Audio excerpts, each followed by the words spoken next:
আজকে আবারও মাটির থালার উপরে একটি কাজ। শুধু মাটির থালা বলা ভুল, সাথে রয়েছে একটি ছোট্ট প্লেট, 9টি বাটি। বাটি রয়েছে 3 ধরনের, বড়, মাঝারি আর ছোট। আর সাথে রয়েছে একটি গ্লাস। মোট 12টি জিনিসের উপরে আজকের কাজ। প্রথমে বড় থালাটির উপরে কাজ করে নিচ্ছি। প্রত্যেকবার যে কোনো কাজে যেমন নতুন নতুন অভিজ্ঞতা হয়, তেমনই নিজের কাজে নতুন নতুন কিছু অ্যাড করারও চেষ্টা করি। যে দাদা আজকের কাজটি অর্ডার করেছেন, তিনি তার দিদির বেবি শাওয়ার উপলক্ষে অর্ডার করেছেন।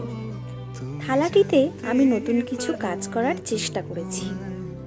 এইবার থালাটির কাজ শেষ করে ছোট প্লেটটিতে কাজ করে নিচ্ছি। ছোট প্লেটটিতে কলকার উপরে কাজ করার চেষ্টা রেখেছি।